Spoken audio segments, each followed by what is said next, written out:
The time is 6:15. Here is the news edited by Dilini Gunawardana, read by Victor Raj. Here are the headlines of the local news. President orders swift reporting on disruptive officials in Urumaya program. Cabinet approval granted for debt restructuring agreements with Paris Club and other stakeholders. Import restrictions on vehicles will be eased next year. Cabinet nods for agreement on educational cooperation between Sri Lanka and Vietnam.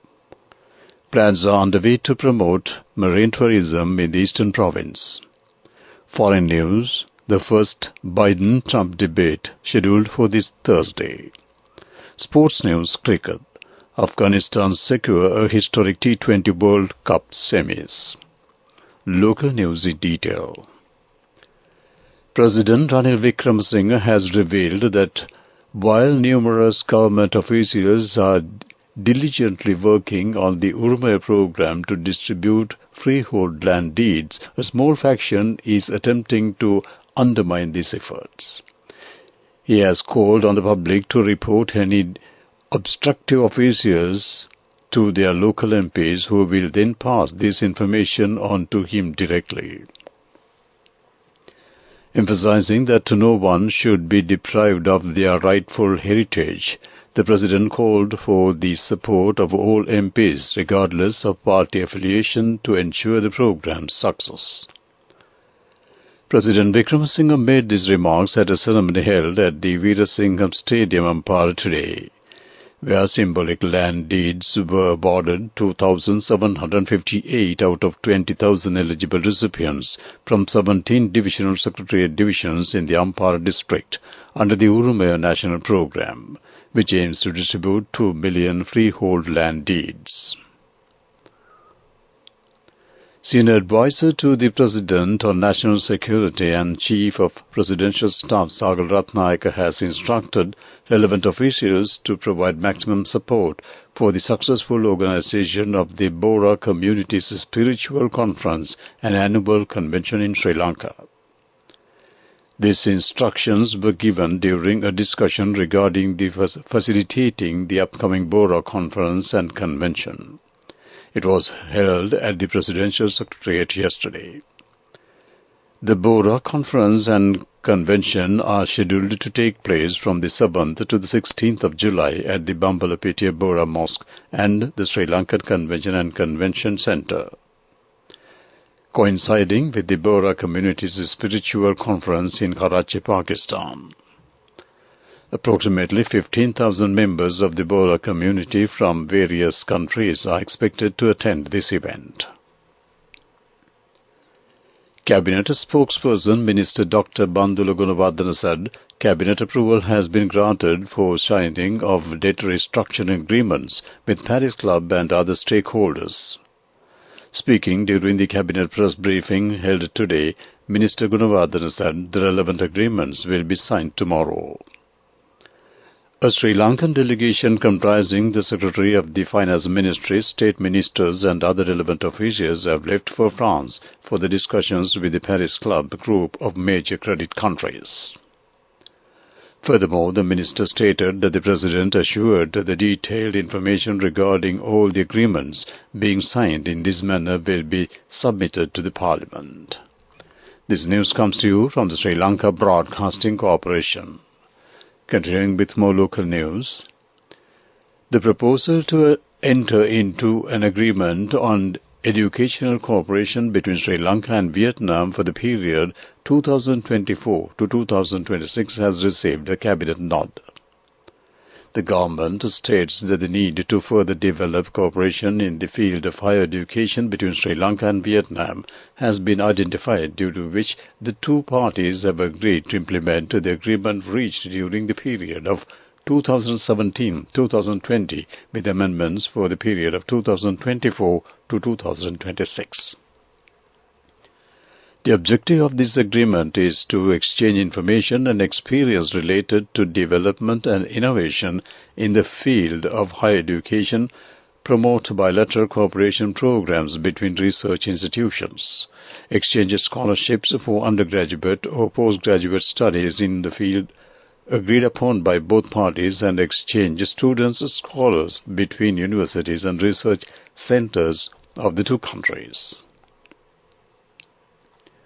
Minister Harin Fernandez said a marine tourism campaign will be launched to promote Trincomalee and Arugambe as part of efforts to promote marine tourism and attract high-spending tourists. This will focus on deep-sea diving in Arugambe and Trincomalee as a form of bringing marine tourism in the country.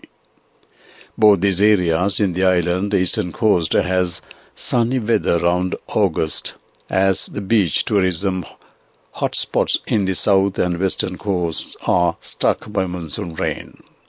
Sri Lanka expects 2.3 million tourists for the year 2024, while striving to attract high-end tourists. Currently, the average spend is $180, but the program is expected to attract 30% or 20% of tourist arrivals to spend up to $300 to $400 next year. That ends local news. The main news story is brought to you by Sinhala Mahatmya. Cabinet spokesperson Minister Dr. Bandula Gunawardena said that it is anticipated to ease import restrictions on vehicles that have been imposed. This will take place after thorough study in this matter. This will be done in hope of achieving the goal of increasing the net international reserves of the island up to $8 billion by the next year. That came to you on Main News Story. The Main News Story was brought to you by Sinhala Mahatmya. Moving on to Watchlight, the UNDP Sri Lanka recently launched the 2023-2024 Global Human Development Report themed Breaking the Gridlock, Reimaging Cooperation in the Polarized World. The report highlights the urgent need to address uneven development, rising inequality and political polarization. It underscores the importance of building a 21st century architecture for global public goods, dialing down temperatures and pushing back polarization and narrowing agency gaps to address the contemporary development exchanges and the accelerate progress on human development and sustainable development.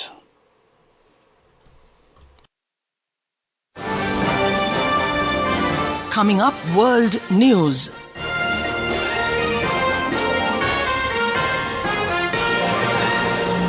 Headlines first. The first Biden-Trump debate scheduled for this Thursday. Julian Assange released from prison after U.S. plea deal. China's lunar probe turns with soil from the far side of the moon. World News in detail.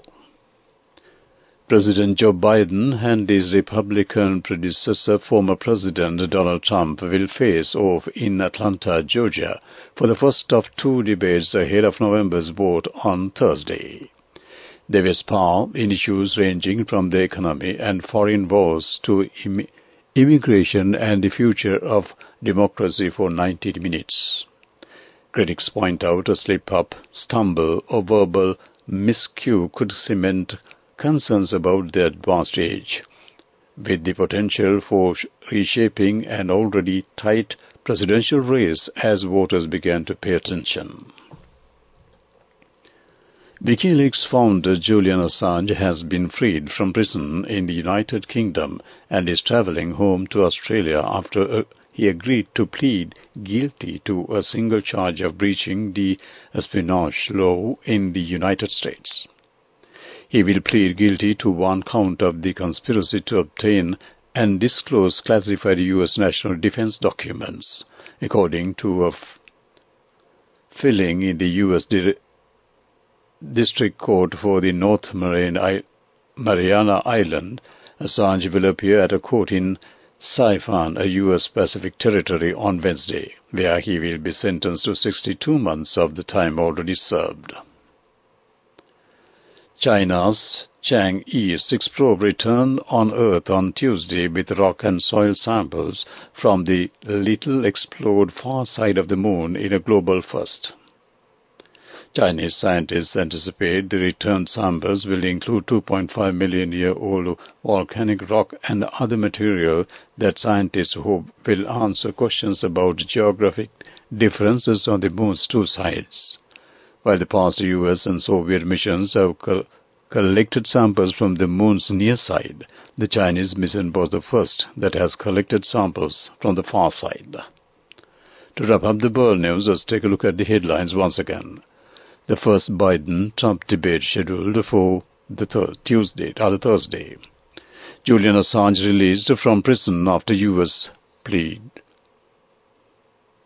China's lunar probe returns with soil from the far side of the Moon. That ends world news.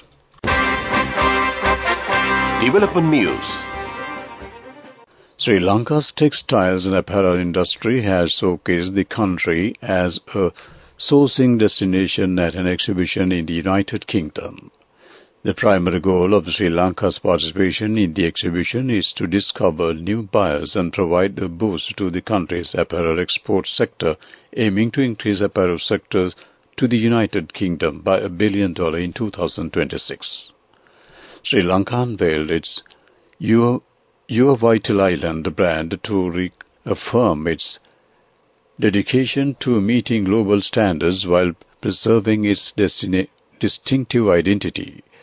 40 Sri Lankan exhibitors representing apparel, textile and accessory industries participated at the event held at the Royal Horticultural Hall in London. That came to you on Development News. Moving on with sports news. Cricket news. Afghanistan sealed a famous win by 8 runs via DLS method in a dramatic rain-affected Super 8 encounter against Bangladesh. Australia is disqualified from the tournament as they needed a Bangladesh win to qualify. Despite Lytton Das carrying the bat to the end with a battling half-century, Rashid Khan's 4-wicket haul inspired Afghanistan to victory, defending a low total. This will be Afghanistan's first appearance at the semi-finals of a major ICC event. That ends the sports news. Go ekak thiyana youth eකට life එකේ change එකට නියමෙට set වෙන්න ඇස් වහගෙන දැකපු ගීත හැබැ කරන්න youth එකට නියමෙට set වෙන friendship එක මෙන්න. The all-new NSB Ithru account, NSB I Am, a plan for your dream. Business News, sponsored by National Savings Bank, the safest place for your money. Sri Lanka's All Island School art competition on preserving Mother Earth through the expression of art concluded last week, awarding the winners of the junior and senior categories. This competition was organized in celebration of World Environment Day together with the Ministry of Education and Central Environmental Authority. The art competition received a striking 80,000 entries from students representing schools across the island. That came to you on Business News.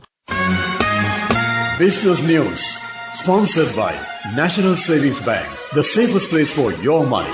Go ekak thiyana youth එකට life එකේ change එකට නියමෙට set වෙන්න ඇස් වහගෙන දැකපු ගීත හැබැ කරන්න youth එකට නියමෙට set වෙන friendship එක මෙන්න. The all-new NSB Ithru account, NSB I Am, a plan for your dream. Moving on to economic news, government statistics indicates that the local vehicle assembly industry has generated over 3,200 direct and indirect employment opportunities in the past few years, and that it is a $3 million worth industry. The industry has provided 5,000 employment opportunities in companies involved in the motor vehicle business and over 20,000 direct employment opportunities, providing support service for these companies. This was disclosed at an event hosted recently by the Automotive Component Manufacturers Association of Sri Lanka. That ends economic news. Weather report. Showers will occur at times in the western, Sabaragamu and northwestern provinces and in the Kandy, Nuwara, Gol and Matra districts. Very heavy showers about 75 mm are likely at some places in the Sabaragamu province and in Kandy and Nuwara districts. Several spells of showers may occur in the Matra district. Strong winds of about 40 to 50 km per hour can be expected at times over the western slopes of the Central Hills, northern, north-central and northwestern provinces, and in the Trincomalee, Hambantota and Monragala districts. That ends weather report. To wrap up the evening news on Radio Sri Lanka, let's take a look at the headlines once again. President orders swift reporting on disruptive officials in Urume program. Cabinet approval granted for debt restructuring agreements with Paris Club and other stakeholders. Import restrictions on vehicles will be eased next year. Cabinet nods for agreement on educational cooperation between Sri Lanka and Vietnam. Plans are underway to promote marine tourism in the eastern province. Foreign news, the first Biden-Trump debate scheduled for this Thursday. Sports news, cricket. Afghanistan secure historic T20 World Cup semis. With that, we wrap up the evening news on Radio Sri Lanka. Back to my colleague and friend, Shandima Veerakorn.